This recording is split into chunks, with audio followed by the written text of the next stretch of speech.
Welcome back to our YouTube channel. તો આજના વિડીયોમાં આપણે એમિઝર વાળા વાક્યો બનાવતા શીખીશું. તો ચાલો શરૂઆત કરીએ.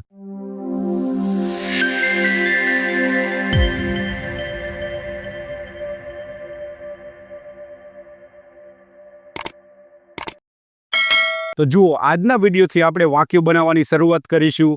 અને સૌથી પહેલા આપણે સિમ્પલ સેન્ટેન્સ બનાવતા શીખીશું. તો સિમ્પલ સેન્ટેન્સ કોને કહેવાય, સિમ્પલ સેન્ટેન્સના કેટલા પ્રકાર છે, કેટલી કેટેગરી છે, કેવી રીતે નક્કી કરવાનું કે વાક્ય કેવું છે, કઈ કેટેગરી છે, આ બધી બાબત વિશે આપણે આગળ શીખી ગયા છીએ. અને હજુ તમે તે વિડીયો ન જોયા હોય તો સૌથી પહેલાં તમે તે શીખી જાઓ. તો જુઓ, સિમ્પલ સેન્ટેન્સ કોને કહેવાય? તો સિમ્પલ સેન્ટેન્સ એટલે એવા વાક્યો કે જેમાં કોઈ પણ મુખ્ય ક્રિયાપદ ન આપેલું હોય, એટલે કે સબ્જેક્ટ કોઈ પણ કામ કરતો ન હોય, તો એને આપણે સિમ્પલ સેન્ટેન્સ કહીશું. તેમાં આપણને ફક્ત સબ્જેક્ટ ક્યાં છે, સબ્જેક્ટની પાસે શું છે, સબ્જેક્ટ કેવો છે, એના વિશે જ માહિતી મળતી હશે. અને અહીંયા જુઓ, આગળ આપણે એ પણ શીખી ગયા છીએ કે સિમ્પલ સેન્ટેન્સને આપણે ત્રણ કાળમાં જોઈશું. અને ત્રણેય કાળમાં સિમ્પલ સેન્ટેન્સની બે કેટેગરી હશે.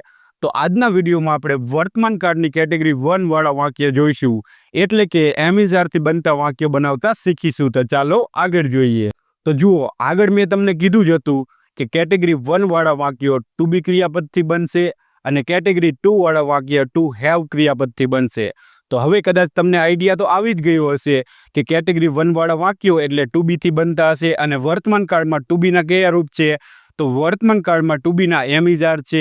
તો આપણે જે કંઈ પણ વાક્યો બનાવવાના છે તે શેનાથી બનતા હશે? એમિઝારથી બનતા હશે. તો સૌથી પહેલાં તો આપણે ઓળખી લઈએ કે કેટેગરી 1માં કેવા વાક્યોનો સમાવેશ થાય છે. તો જુઓ, કોઈ પણ સિમ્પલ સેન્ટેન્સ આપેલું હોય અને તે વાક્યને અંતે છું, છો, છે અથવા તો છીએ આપેલું હોય અને આ વાક્યમાં સબ્જેક્ટની માલિકીની હોવાની કોઈ પણ વાત નહીં થતી હોય, એટલે કે સબ્જેક્ટની પાસે છે, સબ્જેક્ટ માં છે અથવા તો સબ્જેક્ટને ભાઈ બહેન છે, એવો અર્થ નહીં નીકળતો હોય. ફક્ત શું મળતું હશે? સબ્જેક્ટ ક્યાં છે અથવા તો સબ્જેક્ટ કેવો છે એના વિશે જ માહિતી મળતી હશે. તો આવા વાક્યોને આપણે સિમ્પલ સેન્ટેન્સની વર્તમાન કાળની કેટેગરી 1 વાળા વાક્યો કહીશું. એટલે કે આવા વાક્યોને આપણે એમિઝારથી બનાવીશું. તો જુઓ, કેવા વાક્યો હશે? તો અહીંયા જુઓ, તે ગરીબ છે. તો આ વાક્ય એક સિમ્પલ સેન્ટેન્સ છે. અને અહીંયા જુઓ, સબ્જેક્ટ કોણ છે? તે. તો તે વિશે ફક્ત માહિતી મળે છે કે તે કેવો છે.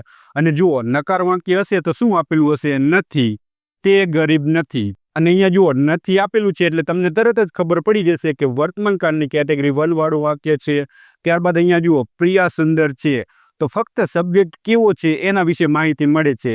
ત્યારબાદ આગળનું વાક્ય જુઓ, હોસ્પિટલ શાળાથી નજીક છે. તો જુઓ, આ સબ્જેક્ટ હોસ્પિટલ ક્યાં છે એના વિશે માહિતી મળે છે. અને ત્યારબાદ આગળનું વાક્ય જુઓ, અમદાવાદ ગુજરાતનું સૌથી મોટું શહેર છે. તો જુઓ, અહીંયા સબ્જેક્ટ કોણ છે? અમદાવાદ. તો આ એક ફેક્ટ એટલે કે હકીકત છે. તો હકીકત દર્શાવવા માટે પણ આ જ વાક્યનો ઉપયોગ થશે. પરંતુ સબ્જેક્ટ વિશે શું મળતું હોય છે? માહિતી, કે સબ્જેક્ટ ક્યાં છે, કેવો છે, એના વિશે આપણને ફક્ત માહિતી મળતી હશે. અને નકાર વાક્ય હશે તો શું આપેલું હશે? નથી આપેલું હશે વાક્યના અંતે. ક્યારેક વાક્યો કદાચ એવા ન હોય, પરંતુ આપણે શું જોવાનું? વાક્યનો અર્થ કેવો નીકળે છે એના વિશે ખાસ ફોકસ કરીશું. 99% વાક્યોમાં તો આવું જ હશે, પરંતુ કદાચ 1%માં ક્યારેક શબ્દ ન પણ આપેલા હોય. તો એવી વખતે આપણે શું કરવાનું? જે વાક્યનો અર્થ કેવો નીકળે છે એના ઉપર આપણે ધ્યાન આપીશું. તો એ જ્યારે આવશે ત્યારે હું તમને કહીશ. તો હવે આપણે આગળ જોઈએ. તો જુઓ, આવા વાક્યોને આપણે શેનાથી બનાવીશું? એમિઝારથી. તો એમ એક ટુ બી ક્રિયાપદ છે વર્તમાન કાળનું. તો એમનો ઉપયોગ ક્યારે થશે? જ્યારે પણ સબ્જેક્ટ તરીકે આ આપેલો હશે તો એની સાથે આપણે એમનો ઉપયોગ કરીશું.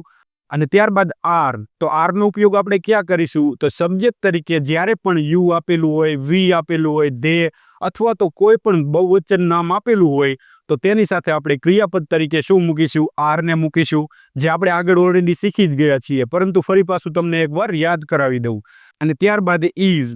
તો ઇઝ ક્રિયાપદનો આપણે ક્યારે ઉપયોગ કરીશું? તો સબ્જેક્ટ તરીકે આપણને હી, શી, ઇટ અથવા તો કોઈ પણ એક વચન નામ આપેલું હોય જેમાં કોઈ પણનું નામ સમાવેશ થાય. જેમ કે મારું નામ કમલેશ છે, તમારું નામ રવિ હોય, રાહુલ હોય, અંજલિ હોય, રીટા હોય, કોઈ પણ નામ હોય, તે બધા નામનો શેમાં સમાવેશ થશે? થર્ડ પર્સન સિંગ્યુલરમાં, જે આપણે આગળ ઓલરેડી શીખી જ ગયા છીએ. ત્યારબાદ આપણે આગળ જોઈએ. અને ત્યારબાદ આપણે સેન્ટેન્સ સ્ટ્રક્ચર જોઈ લઈશું. તો જુઓ, સેન્ટેન્સ સ્ટ્રક્ચર તમે કદાચ યાદ રાખો તો ભૂલી જાઓ, પરંતુ એના માટે આપણે સિમ્પલ એક યાદ રાખીશું, SVO.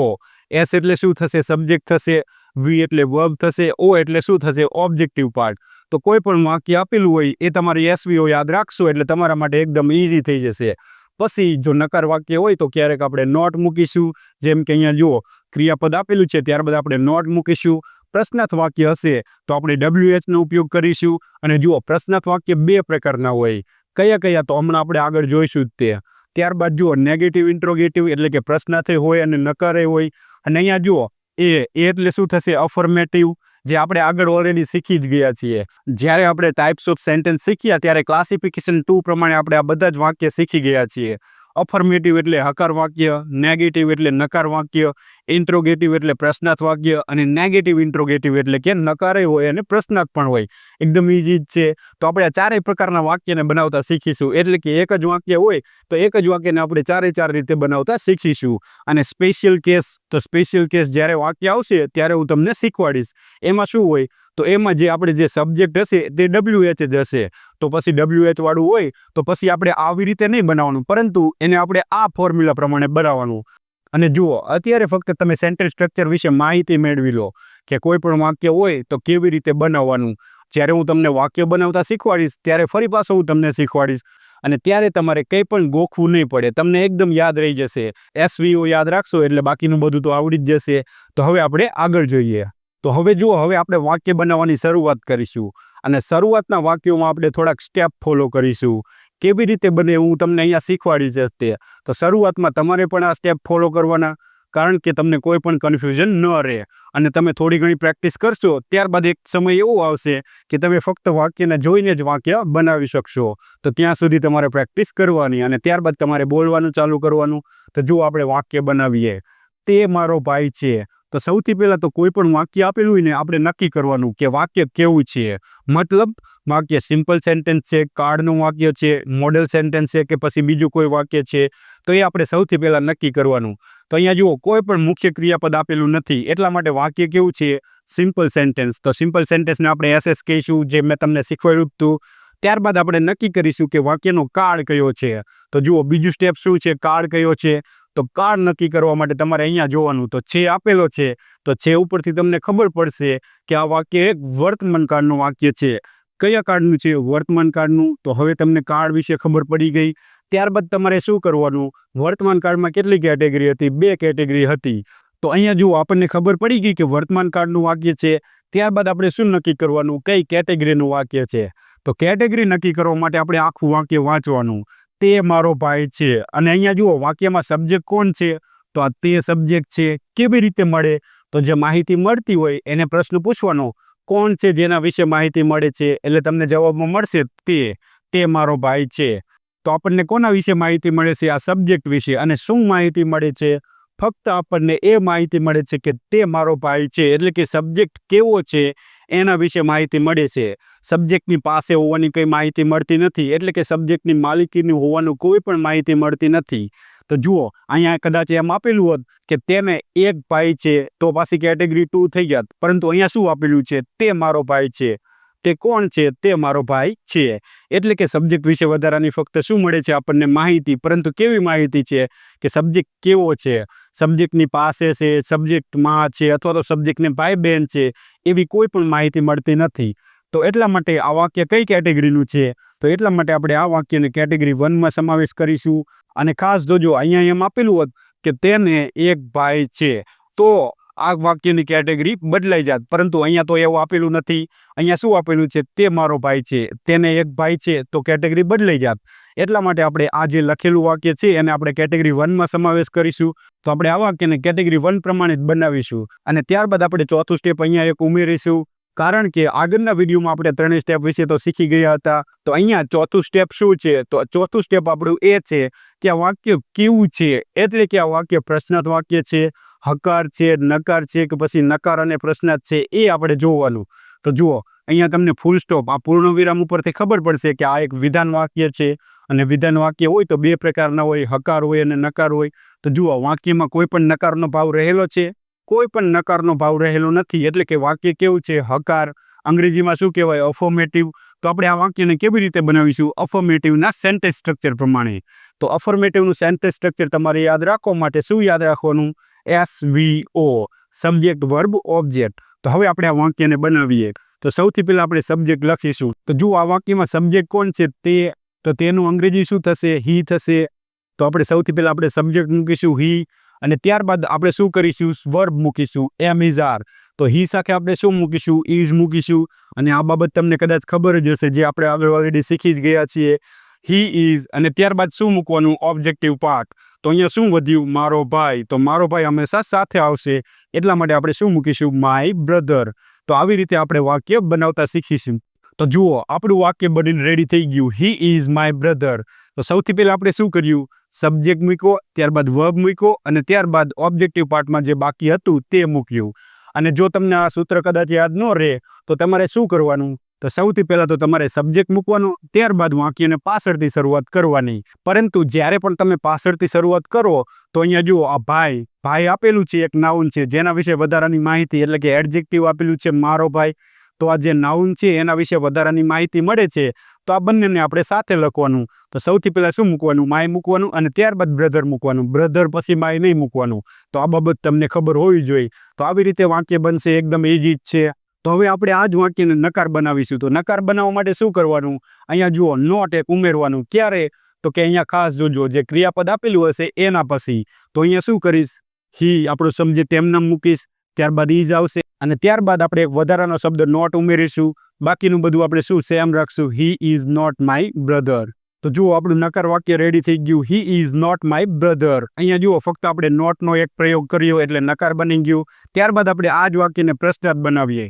તો જુઓ, પ્રશ્નાર્થ વાક્યના કેટલા પ્રકાર છે, 2 પ્રકાર. એક હેલ્પિંગ વર્બથી બનતા, એટલે કે હેલ્પિંગ વર્બ શું છે, am is are, was were, have has, do does. અને બીજા વાક્ય WH વાળા શબ્દોથી બનતા.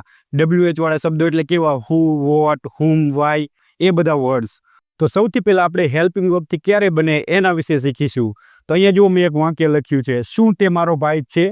હવે જુઓ, તમે આ જે પ્રશ્ન આપેલો છે એનો તમે હા કે નામાં જવાબ આપી શકો છો કે નહીં. હું તમને એમ પૂછું કે શું તે મારો ભાઈ છે, તો તમે કહેશો હા છે. તો જ્યારે પણ ખાસ યાદ રાખજો, જ્યારે પણ પ્રશ્નાર્થ વાક્યનો જવાબ આપણે હા કે નામાં આપી શકીએ એવા પ્રશ્નાર્થ વાક્યોની શરૂઆત આપણે શેનાથી કરવાની, હેલ્પિંગ વર્બથી. પરંતુ જ્યારે પણ આપણે હા કે નામાં જવાબ ન આપી શકીએ તેવા પ્રશ્નાર્થ વાક્યની શરૂઆત આપણે WH વાળા શબ્દોથી કરવાની. તો અહીંયા જુઓ, આ પ્રશ્નનો જવાબ તમે હા કે નામાં આપી શકો છો કે નહીં, શું તે મારો ભાઈ છે, તો તમે કહેશો હા છે, એટલે કે હા કે નામાં જવાબ આપી શકાય. તો આપણે આ પ્રશ્નાર્થ વાક્યને કેવી રીતે બનાવીશું, હેલ્પિંગ વર્બથી. તો અહીંયા જુઓ, કોઈ પણ WH નો તો સમાવેશ થશે જ નહીં, કારણ કે હા કે નામાં જવાબ આપી શકાય છે. તો શેનાથી શરૂઆત કરીશું, હેલ્પિંગ વર્બથી. તો સૌથી પહેલા આપણે શું મૂકીશું, એમ ઇઝ આરમાંથી કોઈ એક મૂકીશું. તો એ કેવી રીતે આવે, અહીંયા જે સબ્જેક્ટ હોય એ પ્રમાણે આવે. તો અહીંયા જુઓ, અહીંયા સબ્જેક્ટ કોણ છે, તે એટલે શું થાય, હી થાય. તો હી સાથે તો ઇઝ આવે, એટલે આપણે સૌથી પહેલા શું મૂકીશું, ઇઝ મૂકીશું. અહીંયા જોજો, ત્યારબાદ શું આવશે, સબ્જેક્ટ. તો સબ્જેક્ટ આપણો કોણ છે, હી. તો અહીંયા આપણે હી મૂકીશું, અને ત્યારબાદ શું બાકી રહેશે, માય બ્રધર. તો આપણે શું મૂકીશું, માય બ્રધર. તો જુઓ, આપણું વાક્ય બની રેડી થઈ ગયું, ઇઝ માય બ્રધર, શું તે મારો ભાઈ છે. તો પ્રશ્નાર્થ વાક્ય આપણે આવી રીતે બનાવીશું. ત્યારબાદ આને જ આપણે નકાર બનાવવું હોય તો કેવી રીતે બનાવીશું, તો અહીંયા જુઓ, સબ્જેક્ટ પછી આપણે નોટ મૂકી દઈશું. તો અહીંયા આપણો સબ્જેક્ટ કોણ છે, હી. તો હી પછી આપણે ફક્ત નોટ મૂકી દઈશું. Is he not my brother, શું તે મારો ભાઈ નથી. તો આવી રીતે આપણે નકારને બનાવીશું. અને હકાર વાક્ય હોય તો એકદમ ઇઝી રીતે જ બનશે. તો કોઈ પણ વાક્ય હોય તો એને આપણે આવી 4 રીતે બનાવીશું. પરંતુ જુઓ, આ WH વાળા શબ્દોનો ઉપયોગ ક્યારે થાય, તો હમણાં આગળ આપણે જોઈશું તે ઘણા બધા વાક્યો હું તમને શીખવાડીશ જ બનાવતા.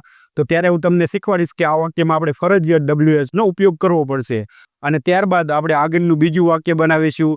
તો આ વાક્યમાં પણ આપણે સ્ટેપ ફોલો કરીશું. થોડાક વાક્યોમાં ફરજિયાત કરીશું, ત્યારબાદ આપણે કદાચ ફટાફટ બનાવીશું, નહીં તો વિડીયો લાંબો થઈ જશે. તો સૌથી પહેલા જોવાનું વાક્ય કેવું છે, તો તમને ખબર જ છે કે સિમ્પલ સેન્ટેન્સ છે. અત્યારે જે આવશે તે તો બધા સિમ્પલ સેન્ટેન્સ જ હશે, પરંતુ જ્યારે મિક્સમાં આવશે ત્યારે પણ હું તમને શીખવાડીશ. ત્યારબાદ નક્કી કરશું કયો કાર્ડ છે. તો છે ઉપરથી ખબર પડશે કે વર્તમાન કાળ છે. તો હવે તમને ખબર પડી ગઈ કે વર્તમાન કાળનું વાક્ય છે અને સિમ્પલ સેન્ટેન્સ છે. તો કેટેગરી નક્કી કરીશું, કઈ કેટેગરી છે. તો જુઓ, બાળકો બગીચામાં છે. અહીંયા જુઓ, સબ્જેક્ટ કોણ છે આપણો, ખાસ જોજો, કોણ છે જે બગીચામાં છે, તો આ બાળકો. આપણો સબ્જેક્ટ કોણ છે, બાળકો. બગીચામાં આપણો સબ્જેક્ટ નથી. શા માટે, કારણ કે અહીંયા જુઓ, આ બાળકો વિશે આપણને વધારાની માહિતી મળે છે કે તે ક્યાં છે, એટલા માટે. તો કઈ કેટેગરીનું છે, કેટેગરી 1 વાળું વાક્ય છે. તો આને આપણે કેટેગરી 1 વાળું વાક્ય તરીકે ગણીને એમ ઇઝ આરથી બનાવીશું. તો હવે આપણને કેટેગરી ખબર પડી ગઈ કે કેટેગરી 1 વાળું વાક્ય છે. ત્યારબાદ આપણું ચોથું સ્ટેપ હતું કે વાક્ય હકાર છે, નકાર છે, પ્રશ્નાર્થ છે, એ નક્કી કરીશું. તો જુઓ, આ ફૂલ સ્ટોપ ઉપરથી તમને ખબર પડશે કે આ એક વિધાન વાક્ય છે, અને વિધાન વાક્ય હોય તો કેવું વાક્ય હોય? કાં તો હકાર હોય અને કાં તો નકાર હોય. તો જુઓ, વાક્યમાં કોઈ પણ નકારનો ભાવ રહેલો છે? કોઈ પણ નકારનો ભાવ રહેલો નથી. એટલા માટે વાક્ય કેવું છે? હકાર, એટલે કે અફર્મેટિવ. તો આને આપણે કેવી રીતે બનાવીશું? અફર્મેટિવના સેન્ટેન્સ સ્ટ્રક્ચર પ્રમાણે. તો હવે આપણે આ વાક્યને અફર્મેટિવના સેન્ટેન્સ સ્ટ્રક્ચર પ્રમાણે બનાવીશું. તો સૌથી પહેલાં તો શું આવશે? સબ્જેક્ટ. અહીંયા જુઓ, મેં સેન્ટેન્સ સ્ટ્રક્ચર આપેલું છે.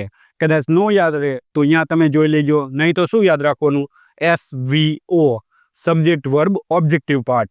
અથવા તો શું કરીશું હું તમને શીખવાડું. તો સૌથી પહેલાં નક્કી કરો સબ્જેક્ટ કોણ છે? બાળકો. એટલા માટે આપણે અહીંયા શું મૂકીશું? સૌથી પહેલાં તો ચિલ્ડ્રન મૂકીશું. તો જુઓ, અહીંયા આપણો સબ્જેક્ટ મૂકી દીધો, ધ ચિલ્ડ્રન. હવે મેં અહીંયા ધ આર્ટિકલ કેમ મૂક્યો એ હું તમને આગળ જણાવું. ત્યારબાદ આપણે શું મૂકીશું? જુઓ, સબ્જેક્ટ પછી શું આવશે? એમિઝાર આવશે. તો ચિલ્ડ્રન, બાળકો એક કરતાં વધારે છે. તો અહીંયા આપણે શું મૂકીશું? એમ મૂકશું, ઇઝ મૂકશું કે આર? આર આવશે, કારણ કે બહુવચન સબ્જેક્ટ છે એટલા માટે. ત્યારબાદ શું મૂકીશું? Objective part. તો ઓબ્જેક્ટિવ પાર્ટમાં શું વધ્યું? બગીચામાં. તો માં માટે આપણે શું મૂકીશું? ઇન મૂકીશું. અને ગાર્ડન, તો એની આગળ આપણે આર્ટિકલ ધ મૂકીશું. ત્યારબાદ શું મૂકીશું? In the garden. તો જુઓ, આપણું વાક્ય બનીને રેડી થઈ ગયું. તો હવે તમને કદાચ થશે કે અહીંયા ધ કેમ મૂક્યો? તો જુઓ, આ બાળકો, ધ તમે આર્ટિકલ મૂકો અથવા તો ન મૂકો, ખાલી શું ફેર પડે? ગ્રામરની મુજબ આપણું વાક્ય ખોટું ન પડે, પરંતુ વાક્યનો જે અર્થ રહ્યો ને, અર્થ કદાચ બદલી જાય. જો હવે તમે અહીંયા ધ આર્ટિકલ મૂક્યો છે ને, તો એનો મતલબ શું થશે? કે જે સાંભળવાવાળો જે વ્યક્તિ છે ને, એ પણ આ બાળકોને ઓળખે છે, અને એ જ વ્યક્તિને આ ગાર્ડન વિશે પણ ખબર છે. એટલા માટે અહીંયા મેં શું મૂકેલું છે? Article the.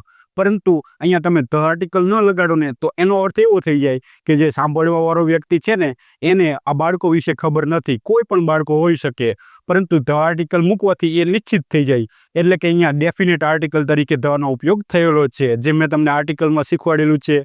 તો આપણું વાક્ય હકાર વાક્ય બનીને રેડી થઈ ગયું. હવે આને નકાર બનાવવું હોય તો હું શું કરીશ? ફક્ત નોટ ઉમેરીશ, પરંતુ ક્યાં મૂકવાનું એ ખાસ જોજો.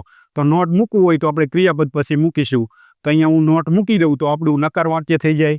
તો ત્યારબાદ આપણે પ્રશ્નાર્થ વાક્ય બનાવવું હોય તો આપણે બે રીતે બનાવી શકાય.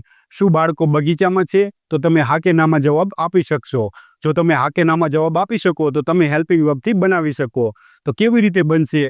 શું બાળકો બગીચામાં છે? તો અહીંયા જુઓ, છુંનો મતલબ તમારે સમજીને વોટ નહીં મૂકવાનું, કારણ કે જવાબ હા કે નામાં આપી શકાય છે એટલા માટે. તો સૌથી પહેલાં આપણે શું મૂકીશું? હા કે નામાં જવાબ આપી શકાય છે એવો પ્રશ્ન વાક્ય છે. તો સૌથી પહેલાં આપણે હેલ્પિંગ વર્બ મૂકવાનું, કારણ કે કંઈ પણ WH તો આવશે જ નહીં. તો સૌથી પહેલાં આપણે શું મૂકીશું? આર મૂકીશું, કારણ કે અહીંયા સબ્જેક્ટ કોણ છે? ચિલ્ડ્રન. Are the children. તો જુઓ, મેં તમને જે પ્રશ્નાર્થ વાક્ય કીધું કે શું બાળકો બગીચામાં છે, એ કેવી રીતે બનશે? આવી રીતે, are the children in the garden. શું બાળકો બગીચામાં છે? તો તમે હા કે નામાં જવાબ આપી શકશો. પરંતુ હવે હું તમને એમ પૂછું કે બાળકો ક્યાં છે? આ બગીચાની જગ્યાએ શું મૂકું? બાળકો ક્યાં છે? તો હવે જુઓ, હવે તમે હા કે નામાં જવાબ આપી શકશો? નહીં આપી શકો. તો આવી વખતે શું કરવાનું? ફરજિયાત WH વાળો શબ્દ મૂકવાનો. તો અહીંયા આપણે કયો WH વાળો શબ્દ મૂકીશું? ક્યાં. ક્યાંનું અંગ્રેજી શું થાય? વેર થાય. તો સૌથી પહેલાં આપણે અહીંયા WH વાળો શબ્દ વેર મૂકીશું. ત્યારબાદ શું આવશે? એમિઝાર આવશે. જે સબ્જેક્ટ હશે એ પ્રમાણે આવશે. તો અહીંયા આપણો સબ્જેક્ટ કોણ છે? ચિલ્ડ્રન, એટલે કે બાળકો. તો શું આવશે? આર આવશે. તો ત્યારબાદ આપણે અહીંયા આર મૂકીશું, અને ત્યારબાદ શું મૂકીશું? સબ્જેક્ટ. તો અહીંયા આપણો સબ્જેક્ટ કોણ છે? The children. તો જુઓ, આવી રીતે વાક્ય બનશે. Where are the children? બાળકો ક્યાં છે? તો જુઓ, અહીંયા આપણે જે પ્રશ્નાર્થ વાક્ય બનાવ્યો કે બાળકો ક્યાં છે, તો કેવી રીતે બનશે? આવી રીતે બનશે. Where are the children? બાળકો ક્યાં છે? તો એટલા માટે તમે આ હા કે નામાં જવાબ નહીં આપી શકો આ પ્રશ્નાર્થ વાક્યનો. તો ફરજિયાત આપણે શું મૂકવું પડશે? WH વાળો શબ્દ. અને WH શા માટે કહેવાય? કારણ કે આ જે શબ્દ આપેલો છે તેની શરૂઆત શેનાથી થાય છે? WH થી. એટલા માટે એને શું કહેવાય? WH વાળા શબ્દો. કાં તો W થી શરૂઆત થશે, કાં તો S થી શરૂઆત થશે. એટલા માટે તો આ વાક્યને આપણે આવી રીતે અલગ અલગ પ્રકારે બનાવીશું. તો જુઓ, જ્યારે પણ તમે વાક્ય બનાવો ને, તો ત્યારે તમારે આવી રીતે 4 વાક્ય બનાવવાના. એટલે શું થાય? તમારી પ્રેક્ટિસ પણ થતી જાય અને તમને સેન્ટેન્સ સ્ટ્રક્ચર પણ યાદ રહેતા જાય. તો હવે આપણે ઘણા બધા વાક્ય બનાવીશું. અહીંયા તો કદાચ બહુ બધા આપણે વાક્ય ન જોઈ શકીએ, પરંતુ આગળના વિડીયોમાં હું તમારા માટે ઘણા બધા વાક્યો પ્રેક્ટિસ માટે લઈને આવીશ. તો હવે આપણે આગળ જોઈશું. ત્યારબાદ આપણે આગળનું વાક્ય જોઈશું. તો હવે આપણે સ્ટેપ ફોલો નહીં કરીએ, એ હવે તમને યાદ રહી ગયા હશે. તો સૌથી પહેલાં તો જુઓ, પાર્ક મારા ઘરની પાસે છે. તો હકાર વાક્ય છે. તો કેવી રીતે બનશે? અફર્મેટિવના સેન્ટેન્સ સ્ટ્રક્ચર પ્રમાણે. તો સબ્જેક્ટ કોણ છે? પાર્ક. એટલે આપણે સૌથી પહેલાં શું મૂકશું? ધ પાર્ક મૂકીશું. તો અહીંયા જુઓ, આપણે સબ્જેક્ટ મૂકી દીધો, અને ત્યારબાદ શું આવશે? એમ ઇઝ આર. પરંતુ અહીંયા જુઓ, પાસે છે. તો અહીંયા માલિકીની અર્થમાં પાસે નથી આપેલું, નજીકના અર્થમાં આપેલું છે. તો એ પણ ખાસ તમે જોજો, કન્ફ્યુઝ ન થતા. ઘરની પાસે એટલે કે નજીક છે, ઘરની માલિકીનો નથી, ઘરની પાસે છે, નજીક છે. ધ પાર્ક, તો આને આપણે હંમેશા થર્ડ પર્સન સિંગ્યુલરમાં સબ્જેક્ટમાં સમાવેશ કરીશું. તો ત્યારબાદ આપણે શું મૂકીશું? ઇઝ મૂકીશું. The park is. અને ત્યારબાદ જુઓ અહીંયા ઓબ્જેક્ટિવ પાર્ટમાં શું વધ્યું? પાસે છે, મારા ઘરની પાસે છે, એટલે કે આ 3 શબ્દો બચ્યા. તો આપણે કેવી રીતે મૂકવાના? પાછળથી શરૂઆત કરવાની. તો જુઓ સબ્જેક્ટ મૂકી દીધો, ત્યારબાદ આ છે માટે આપણે અહીંયા ઇઝ પણ મૂકી દીધું. ત્યારબાદ શું મૂકીશું? પાસે. પાસે એટલે નજીક થાય, તો પાસેનું અંગ્રેજી શું થશે? નિયર. તો ત્યારબાદ આપણે અહીંયા નિયર મૂકીશું. ત્યારબાદ મારા ઘરની, તો જુઓ આ ઘર, ત્યારબાદ આપણે ઘર મૂકીશું. પરંતુ આ ઘર વિશે જુઓ વધારાની માહિતી આપેલી છે કે મારા ઘરની પાસે, એટલે કે આ વધારાની માહિતી એડજેક્ટિવ આપેલું છે, તો બંનેને સાથે લખવાનું. તો the park is near my house. તો જુઓ વાક્ય આવી રીતે બનશે, the park is near my house.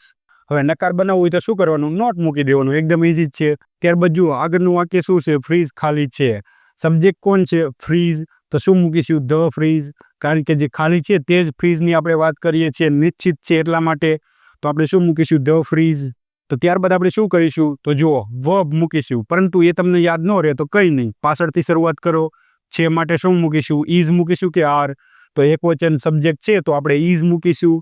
તો અહીંયા ઇઝ મૂકીશું. ત્યારબાદ શું વધ્યું? ખાલી. તો ખાલીનું અંગ્રેજી શું થાય? એમ્પ્ટી થાય. તો અહીંયા આપણે શું મૂકીશું? એમ્પ્ટી. તો જુઓ આપણું વાક્ય બનીને રેડી થઈ ગયું. The fridge is empty. Fridge ખાલી છે. ત્યારબાદ જુઓ આકાશ સ્વચ્છ છે, એટલે કે ક્લિયર છે, એકદમ ચોખ્ખું છે. તો અહીંયા સબ્જેક્ટ કોણ છે? આકાશ. કેવી રીતે આવે તમને ખબર જ હશે. તો આકાશનું અંગ્રેજી શું થાય? સ્કાય થાય. તો સ્કાય એકમાત્ર વસ્તુ, એટલા માટે આપણે ધ આર્ટિકલ મૂકીશું. અને જુઓ આપણે સબ્જેક્ટ મૂકી દીધો, તો ત્યારબાદ શું કરવાનું? અહીંયા જુઓ એ યાદ ન રહે તો પાછળથી શરૂઆત કરો. છે માટે શું મૂકીશો? ઇઝ મૂકશો, કારણ કે થર્ડ પર્સન સિંગ્યુલરમાં આનો આપણે સમાવેશ કરીશું. અને સ્વચ્છ એટલે કે ચોખ્ખું, તો અંગ્રેજી શું થાય? ક્લિયર થાય. તો અહીંયા આપણે શું મૂકીશું? Clear. The sky is clear. જો વાક્ય બને ને એકદમ ઇઝી જ છે. જો તમને આવી રીતના ખબર પડી જશે ને તો મારા માટે પણ આટલું ઇઝી થઈ જશે. ત્યારબાદ જુઓ પાર્ક દૂર નથી. તો નકાર વાક્ય છે તો નકારમાં નથી આવશે, એકદમ ઇઝી જ છે. ફક્ત શું કરવાનું? નોટ ઉમેરવાનું. તો સબ્જેક્ટ કોણ છે? પાર્ક. તો આપણે શું મૂકીશું? The park. ત્યારબાદ શું મૂકવાનું? તો અહીંયા જુઓ સબ્જેક્ટ, ત્યારબાદ એમિઝાર અને ત્યારબાદ નોટ મૂકવાનું. તો પાર્ક સાથે શું મૂકીશું? ઇઝ મૂકીશું. ઇઝ. અને ત્યારબાદ નકાર માટે નોટ મૂકીશું. તો આપણે અહીંયા નોટ મૂકીશું. અને દૂર નથી, તો દૂરનું અંગ્રેજી શું થાય? ફાર થાય. તો આ તમને ખબર હોવી જોઈએ, કારણ કે આ ખબર હશે ને તો જ તમે અંગ્રેજી વાક્ય બનાવી શકશો. The park is not far, એટલે કે પાર્ક દૂર નથી. તો આવી રીતે વાક્ય બનશે.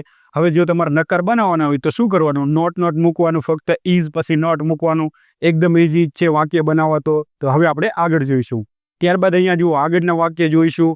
તો એટલું તો નક્કી જ છે કે સિમ્પલ સેન્ટેન્સ પણ છે અને કેટેગરી 1 વાળા જ વાક્યો છે. તો આ તમારે ફરજિયાત ફોલો કરવાનું, પરંતુ તમને ખબર પડી જાય ત્યારબાદ તમે ફટાફટ બનાવી શકો છો. એટલા માટે મેં તમને આગળના 2 વાક્યમાં કેવી રીતે નક્કી કરવાનું, કેવા સ્ટેપ ફોલો કરવાનું એ પણ શીખવાડ્યું. તો આપણે આ વાક્યને બનાવીશું. બેગમાં શું છે? તો અહીંયા જુઓ પ્રશ્નાર્થ વાક્ય છે, તો આપણે કેવી રીતે બનાવીશું? પ્રશ્નાર્થની રીતે. પરંતુ આ વાક્ય કંઈક અલગ છે, સ્પેશિયલ કેસવાળું છે. હવે સ્પેશિયલ કેસવાળું એટલે શું? તો અમુક વાક્ય એવા હશે પ્રશ્નાર્થ વાક્યમાં કે જે આપણો સબ્જેક્ટ હશે ને એ સબ્જેક્ટ વિશે જ પ્રશ્ન પૂછવામાં આવ્યો હશે. તો પછી જો સબ્જેક્ટ વિશે જ પ્રશ્ન પૂછવામાં આવ્યો હોય તો એ આપણું શું થઈ જાય?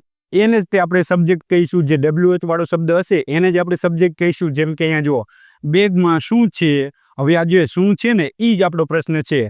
હવે શું માટે આપણે શું મૂકીશું? તો સૌથી પહેલાં તો જુઓ વાક્ય કેવું છે, તમે હા કે નામાં જવાબ આપી શકશો? નહીં આપી શકો. તો તમારે કહેવું પડશે કે બેગમાં પૈસા છે, મોબાઈલ છે. તો એટલા માટે આપણે શેનાથી બનાવીશું? WH વાળા શબ્દથી બનાવીશું, હેલ્પિંગ વર્બથી નહીં બનાવીએ. આ ખાસ યાદ રાખજો, કન્ફ્યુઝ ન થતા. બેગમાં શું છે તો શું માટે આપણે અંગ્રેજીમાં શું મૂકીશું? વોટ મૂકીશું. તો સૌથી પહેલાં તો આપણે વોટ લખીશું. ત્યારબાદ અહીંયા જુઓ પ્રશ્નાર્થ વાક્યની તમે કદાચ આ વાક્ય રચના જોઈશું ને તો તમે કન્ફ્યુઝ થઈ જશો, કેમ કે WH આપણે વોટ મૂક્યું, ત્યારબાદ આપણે શું મૂકીશું? એમિઝાર. તો અહીંયા પણ એમિઝાર જ આવે છે, તો આપણે એમિઝાર જ મૂકશું. તો બેગમાં શું છે? હવે શું માટે આપણે શું મૂકીશું? ઇઝ મૂકીશું. What is. હવે જુઓ, હવે જો તમે આ રીતે બનાવીશો ને તો કન્ફ્યુઝ થઈ જશો. તો અહીંયા સબ્જેક્ટ આવશે. અહીંયા જુઓ સબ્જેક્ટમાં શું વડે જે પ્રશ્ન પૂછ્યો ને એ જ આપણો સબ્જેક્ટ છે. તો અહીંયા આપણે સબ્જેક્ટ મૂકવા જઈશું તો વાક્ય જ નહીં બને. અહીંયા શું બચ્યું છે? બેગમાં, એટલે કે ઇન ધ બેગ. તો હવે અહીંયા જુઓ અહીંયા આપણે શું મૂકીશું? ડાયરેક્ટ એમિઝાર પછી શું આવશે? Objective part. કારણ કે આ જે પ્રશ્નાર્થ વાક્ય રહ્યો ને એ સ્પેશિયલ કેસવાળો પ્રશ્નાર્થ વાક્ય છે એટલા માટે. કારણ કે આ પ્રશ્નાર્થ વાક્યમાં જે સબ્જેક્ટ છે ને એના વિશે જ પ્રશ્ન પૂછવામાં આવ્યો છે. તો આવો વાક્ય હશે તો ત્યારે તમને કન્ફ્યુઝન થશે. તો એ વખતે આપણે જે ઇન્ટ્રોગેટિવનું સેન્ટેન્સ સ્ટ્રક્ચર જોઈએ છે એ સ્પેશિયલ કેસવાળું થઈ જશે. તો એ વખતે તમારે યાદ રાખવાનું એકદમ ઇઝી જ છે, SVO. તો આપણો સબ્જેક્ટ થઈ ગયો, આપણું વર્બ થઈ ગયું. હવે આપણે શું મૂકશું? Objective part. શું વધ્યું? બેગમાં. In the bag. What is in the bag? ત્યારબાદ આપણે આગળનું પ્રશ્નાર્થ વાક્ય જોઈશું. તો જુઓ, શું આ તમારું બેગ છે? હવે જુઓ, તમે કહેશો હા મારું છે, અથવા તો શું કહેશો? ના મારું નથી. એટલે કે આ જે પ્રશ્નાર્થ વાક્ય આપેલું છે એનો તમે હા કે નામાં જવાબ આપી શકો છો. અને જો તમે હા કે નામાં જવાબ આપી શકો તો શેનાથી બનાવવાનું? હેલ્પિંગ વર્બથી બનાવવાનું. તો જુઓ, શું આ તમારું બેગ છે? તમે કહેશો હા છે. તો આપણે કેવી રીતે બનાવીશું? સૌથી પહેલાં જો આમાં કંઈ પણ નકારતો અર્થ છે જ નહીં, તો આવી રીતે જ આપણે બનાવીશું, પણ WHનો ઉપયોગ નહીં કરીએ. કેમ કે હા કે નામાં જવાબ આપી શકાય છે. તો સૌથી પહેલાં આપણે શું મૂકીશું? જે હેલ્પિંગ વર્બ આવશે તે. કેવી રીતે આવે? સબ્જેક્ટ પ્રમાણે. તો અહીંયા સબ્જેક્ટ કોણ છે? આ, એટલે કે ઇઝ મૂકીશું આપણે. અને અહીંયા સબ્જેક્ટ શું છે? તો આ. તો આની સાથે આપણે ઇઝ આવશે તો શું મૂકીશું? ઇઝ મૂકીશું સૌથી પહેલાં. ત્યારબાદ આ માટે આપણે શું મૂકીશું? ધીસ. કેમ કે જુઓ, સૌથી પહેલાં હેલ્પિંગ વર્બ આવશે, ત્યારબાદ શું આવશે? સબ્જેક્ટ. પરંતુ આ વાક્યમાં જુઓ, સ્પેશિયલ કેસમાં સબ્જેક્ટ નહોતો, ત્યારબાદ ઓબ્જેક્ટિવ પાર્ટ જ હતો. તો આ જ મુખ્ય બંનેમાં તફાવત છે. તો અહીંયા આપણે શું મૂકીશું? ધીસ મૂકીશું, જે સબ્જેક્ટ છે આપણો. Is this. ત્યારબાદ શું મૂકીશું? Objective part. ઓબ્જેક્ટિવ પાર્ટમાં શું વધ્યું? તમારું બેગ. બેગ આવશે, બરાબર છે, પછી બેગ આવશે, પરંતુ બેગ વિશે વધારાની માહિતી આપેલી છે. કોનું? તો કે તમારું. તો સૌથી પહેલાં આપણે શું મૂકીશું? જે માહિતી આપેલી હોય, એડજેક્ટિવ આપેલું હોય એ જ મૂકવાનું. Your bag. તો અહીંયા શું આવશે? Your bag. Is this your bag? શું આ તમારું બેગ છે? તો આવી રીતે જ પ્રશ્નાર્થ વાક્ય બને. એકદમ ઇઝી જ છે. કદાચ અક્ષરમાં તમને કદાચ એવું થાય તો ધ્યાન જોઈ લેજો, અથવા તો કોમેન્ટ બોક્સમાં પૂછી લેજો, કેમ કે હજી તો હું શરૂઆત જ કરી છે. જેમ જેમ આપણે પ્રેક્ટિસ કરશું એમ અક્ષર સુધરતા જશે. ત્યારબાદ આગળનું વાક્ય જુઓ, શા માટે લાઇટ ચાલુ છે? તો જુઓ, હા કે નામાં જવાબ આપી શકશો? નહીં આપી શકો. શું કહેવું પડશે? રીઝન, કે આ કારણ છે એટલે ચાલુ છે. હા ચાલુ છે એમ તો પૂછેલું નથી, શા માટે પૂછેલું છે. તો આપણે શેનાથી બનાવીશું? WH વાળા શબ્દથી. તમે આ ખાસ શીખજો. હા કે નામાં જવાબ આપી શકાય તો હેલ્પિંગ વર્બ, નો આપી શકાય તો WH વાળો શબ્દ. તો આ વાક્યમાં સૌથી પહેલાં શું મૂકીશું? WH વાળો શબ્દ. તો કયો આવશે? શા માટેનું અંગ્રેજી શું થાય? વાય થાય. તો સૌથી પહેલાં આપણે વાય મૂકીશું. ત્યારબાદ શું આવશે? એમિઝાર આવશે સબ્જેક્ટ પ્રમાણે. તો અહીંયા સબ્જેક્ટ કોણ છે? લાઇટ, કારણ કે લાઇટ ચાલુ છે. તો લાઇટ સબ્જેક્ટ છે તો ઇઝ આવશે. તો અહીંયા આપણે શું મૂકીશું? ઇઝ, કેમ કે હેલ્પિંગ વર્બ ઇઝ આવશે સબ્જેક્ટ પ્રમાણે, એટલા માટે વાય ઇઝ. તો અહીંયા જો આપણે ઇઝ મૂક્યું, ત્યારબાદ આપણે શું મૂકીશું? સબ્જેક્ટ. તો આપણો સબ્જેક્ટ કોણ છે? લાઇટ. તો અહીંયા જુઓ, મેં લાઇટ મૂક્યું, પરંતુ આર્ટિકલ ધ પણ મૂક્યો, કારણ કે જે ચાલુ છે તે જ લાઇટ, બીજી નહીં. ત્યારબાદ શું રહેશે? ચાલુ. તો ચાલુ માટે મેં અહીંયા શું મૂક્યું? ઓન મૂક્યું. તો આવી રીતે આપણો પ્રશ્નાર્થ વાક્ય બને. Why is the light on? શા માટે ચાલુ છે? ત્યારબાદ આગળનો પ્રશ્ન જુઓ, શું આ તમારી બહેન છે? તમે કહેશો હા છે, અથવા તો ના નથી. એટલે કે આ પ્રશ્નાર્થ વાક્યનો જવાબ તમે હા કે નામાં આપી શકો છો. તો શેનાથી શરૂઆત કરવાની? WHથી નહીં કરવાની, હેલ્પિંગ વર્બથી. તો જુઓ, અહીંયા સબ્જેક્ટ કોણ છે? ધીસ, એટલે કે આ. તો આની સાથે શું આવશે? ઇઝ આવશે. તો સૌથી પહેલાં આપણે શું મૂકીશું? ઇઝ, કારણ કે WH તો આવશે જ નહીં. તો સૌથી પહેલાં આપણે અહીંયા ઇઝ મૂકીશું. ત્યારબાદ શું આવશે? આ. આનું અંગ્રેજી શું થાય? ધીસ, એટલે કે અહીંયા આપણે ધીસ મૂકીશું. ત્યારબાદ તમારી બહેન. અહીંયા જુઓ, બહેન આવશે, પરંતુ તમારી એ વધારાની માહિતી છે બહેન વિશે, એટલા માટે આપણે બંનેને સાથે લખશું. Is this your sister? તો જો આપણું વાક્ય બનીને રેડી થઈ ગયું. Is this your sister? શું આ તમારી બહેન છે? હા કે નામાં જવાબ આપશો, એટલા માટે આપણે અહીંયા હેલ્પિંગ વર્બથી શરૂ કરેલું છે. આ શુંને જોઈને તમે વોટ નહીં મૂકતા, ખાસ યાદ રાખજો. કારણ કે જ્યારે હું શીખતો હતો ને ત્યારે મને પણ આમાં ઘણું બધું કન્ફ્યુઝન હતું. એટલા માટે હું તમને વારંવાર કહું છું કે આમાં કન્ફ્યુઝ ન થાત, કારણ કે જે મને કન્ફ્યુઝન થતું હતું એ મને ખબર જ છે ક્યાં થતું હતું. તો તમને કોઈ કન્ફ્યુઝન ન રહે એના માટે હું તમને આગળથી જ જણાવી દઉં છું. તો હજી આપણે આગળ જોઈ લઈએ. ત્યારબાદ આગળ જુઓ, રસોડામાં કોણ છે? હવે જુઓ, અહીંયા જે છે ને એના વિશે જ આપણને પ્રશ્ન પૂછ્યો છે. વુ, એટલે કે આપણે શરૂઆત શેનાથી કરશું? વુથી. કોણનું અંગ્રેજી શું થાય? વુ. વુ. ત્યારબાદ આપણે શું મૂકીશું? એમિઝાર, જે સાથે આવશે તે. તો વુ, અહીંયા આપણને સબ્જેક્ટ તો કોઈ આપેલો જ નથી, એટલા માટે વુને હંમેશા સિંગ્યુલર સબ્જેક્ટ ગણવાનો. એટલા માટે તમે છે માટે શું મૂકશો? ઇઝ. Who is. હવે જુઓ, તમે આ પ્રમાણે બનાવો ને તો અહીંયા શું આવશે? સબ્જેક્ટ. પરંતુ આ વાક્યમાં સબ્જેક્ટ વિશે જ પ્રશ્ન પૂછવામાં આવ્યો છે. વુ ઇઝ, તો આપણે શું મૂકશું? Direct objective part. Objective part ક્યાં છે? રસોડામાં, એટલે કે in the kitchen. Who is in the kitchen? આપણે અહીંયા શું મૂકશું? In the kitchen. તો અહીંયા જો આપણો પ્રશ્નાર્થ વાક્ય બનીને રેડી થઈ ગયું. Who is in the kitchen, રસોડામાં કોણ છે? તો ખાસ યાદ રાખજો, જ્યારે પણ વુથી જ્યારે આપણે પ્રશ્ન પૂછીશું એટલા માટે તે કેવી રીતે બનશે? હંમેશા સ્પેશિયલ કેસ પ્રમાણે જ બનશે. વુ પછી હંમેશા વર્બ આવશે, ત્યારબાદ ઓબ્જેક્ટિવ પાર્ટ જ આવશે, કારણ કે વુ એક એવું WH છે કે જે સબ્જેક્ટ હશે એના વિશે જ પ્રશ્ન પૂછે છે. એટલા માટે વુથી જે પ્રશ્નાર્થ વાક્ય બનશે ને તે હંમેશા આવી રીતે જ બનશે, સ્પેશિયલ કેસ પ્રમાણે. ત્યારબાદ જુઓ, દરવાજે કોણ છે? તો ફરી પાછું આપણે વુ મૂકીશું. તો વુને હંમેશા થર્ડ પર્સન સિંગ્યુલર જ સમજીશું એટલે ઇઝ મૂકીશું. ત્યારબાદ શું આવશે? ઓબ્જેક્ટિવ પાર્ટ, દરવાજે, જે માટે આપણે શું મૂકીશું? At the door. તો જો આપણું વાક્ય બનીને રેડી થઈ ગયું. Who is at the door, દરવાજે કોણ છે? ત્યારબાદ આગળનું વાક્ય જુઓ, તમે કોની સાથે છો? તમે હાગેનામાં જવાબ આપી શકશો? નહીં આપો. એટલા માટે તમારે શું મૂકવું પડશે? WH, કોની સાથે, એટલે કે વિથ હુમ. તો જો આપણે WH મૂકી દીધું, વિથ હુમ. ત્યારબાદ આપણે શું મૂકીશું? તો ત્યારબાદ આપણે એમિઝાર મૂકીશું. અહીંયા સબ્જેક્ટ કોણ છે? તમે. તમે એટલે કે યુ થાય, તો અહીંયા શું આવશે? આર. વિથ હુમ આર એટલે કે છો. અને ત્યારબાદ આપણે શું મૂકીશું? સબ્જેક્ટ. સબ્જેક્ટ કોણ છે? યુ. તો આવી રીતે પણ પ્રશ્નાર્થ વાક્ય બને. અને અહીંયા જો વિથ આપેલું છે, તો વિથને ક્યારેક ક્યારેક તમે અહીંયા પાછળ પણ જોશો, પરંતુ તો એ વખતે શેનો ઉપયોગ થયેલો હશે? Who. Who are you with. Who are you with. તો એવી રીતે પણ પ્રશ્નાર્થ વાક્ય બને છે, પરંતુ આપણે તો અત્યારે આવી રીતે જ બનાવીશું, એકદમ ઇઝી રીતે. ત્યારબાદ આગળનું વાક્ય જુઓ, તમારી પેન કઈ છે? એટલે કે કઈ માટે આપણે શેનો ઉપયોગ કરીશું? વિચનો ઉપયોગ કરીશું. તો સૌથી પહેલાં આપણે વિચ મૂકીશું, અને ત્યારબાદ આપણે શું મૂકીશું? એમિઝારમાંથી કોઈ પણ એક મૂકીશું. તો અહીંયા સબ્જેક્ટ કોણ છે? તમારી પેન. કઈ પેન તમારી છે? નહીં, તમારી પેન કઈ છે, એટલે કે યોર પેન. તો એ બંને સાથે આપેલું છે. તો અહીંયા આપણે શું મૂકીશું? વિચ ઇઝ, કેમ કે તમારી પેન એટલે શું થશે? ઇઝ થશે. થર્ડ પર્સન સિંગ્યુલર સબ્જેક્ટ થઈ જશે તમારી પેન. એટલા માટે આપણે શું મૂકીશું? Which is. ત્યારબાદ શું આવશે? સબ્જેક્ટ આવશે. તો સબ્જેક્ટ કોણ છે? તમારી પેન. તો અહીંયા આપણે શું મૂકીશું? Your pen. Which is your pen. તો આવી રીતે પ્રશ્નાર્થ વાક્ય બનશે. આને નાને આપણે બીજી રીતે પણ બનાવી શકીએ. તો એનો અર્થ એવો થઈ જશે કે કઈ પેન તમારી છે? Which pen is yours. તો સૌથી પહેલાં આપણે યોર્સ મૂકવું પડશે. તો એવી રીતે પણ બને, પરંતુ અર્થ થોડોક અલગ થઈ જાય. તો આવી રીતે પ્રશ્નાર્થ વાક્ય બનશે. હજી આપણે આગળ જોઈ લઈએ. ત્યારબાદ આપણે આગળનું, અને આ ખૂબ જ ઇમ્પોર્ટન્ટ, તમને કન્ફ્યુઝ કરે ને એવું વાક્ય છે, ખાસ જોજો, બરાબર? કારણ કે અહીંયા જુઓ, તમે 2 કલાકથી ઓફિસમાં છો. હવે ઘડીક આ 2 કલાક તમે ભૂલી જાઓ, તમે ઓફિસમાં છો. કઈ કેટેગરીનું વાક્ય છે? કેટેગરી 1 વાળું, વર્તમાન કાળની, બરાબર? You are in the office. પરંતુ અહીંયા જુઓ, 2 કલાકથી સમય સાથે આપેલું છે, એટલે કે સમયથી આપેલું છે. કેટલી કલાકથી? 2 કલાકથી. જો ખાલી વાક્ય એમ હોત ને કે તમે ઓફિસમાં છો, તો એકદમ ઇઝી જ હતું. પરંતુ અહીંયા શું કીધું છે? 2 કલાકથી સમય સાથે આપેલું છે.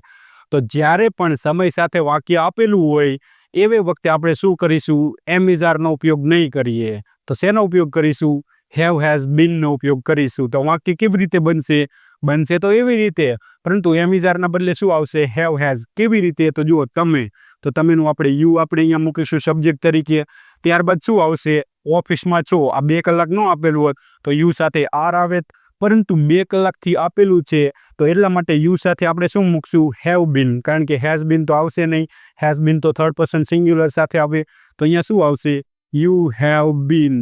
આ ખાસ યાદ રાખજો, આ એક અપવાદવાળું વાક્ય છે, કારણ કે સમય સાથે આપેલું છે ને એટલા માટે.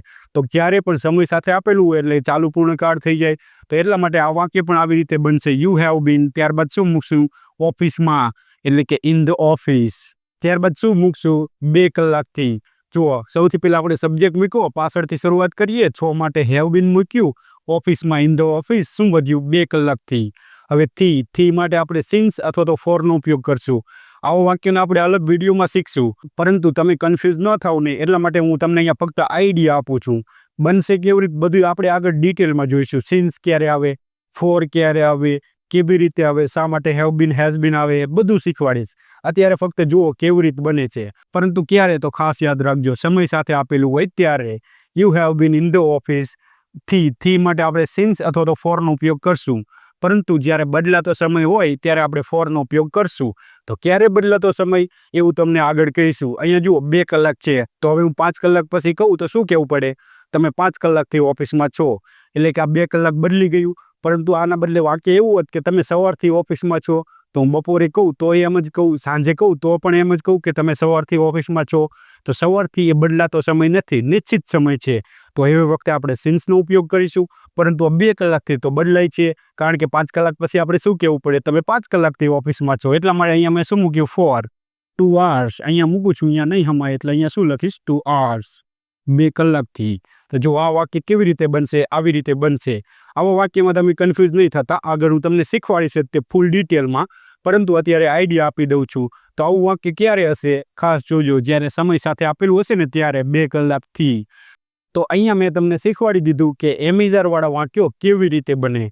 તો હવે તમારે શું કરવાનું, ઘણા બધા વાક્યો જોવાના, એનાલિસિસ કરવાનું અને જોવાનું કે કેવી રીતે બનશે. હું તમને આગળ શીખવાડીશ બધું. અને આટલા વાક્યો પૂરતા નથી, હજી તો હું તમારા માટે ઘણા બધા વાક્યો પ્રેક્ટિસ માટે પણ લઈને આવીશ. વિડીયોમાં આવશે તે 100 વાક્યો આવશે, 500 વાક્યો આવશે. આપણે ઘણા બધા વાક્યો બનાવશું, કારણ કે જેટલા વધારે વાક્ય બનાવશો ને એટલી વધારે પ્રેક્ટિસ થશે. જેટલી વધારે પ્રેક્ટિસ કરશો એટલું ફટાફટ અંગ્રેજી બોલતા શીખી જશો. તો તમારે આવી રીતે વાક્ય બનાવવાના, અને આશા રાખું છું કે હવે તમને સમજાઈ ગયું હશે. હજી પણ તમારે કંઈક કન્ફ્યુઝન હોય તો તમે કોમેન્ટ બોક્સમાં જણાવી શકશો. હું તમને જરૂર રિપ્લાય આપીશ. Thank you.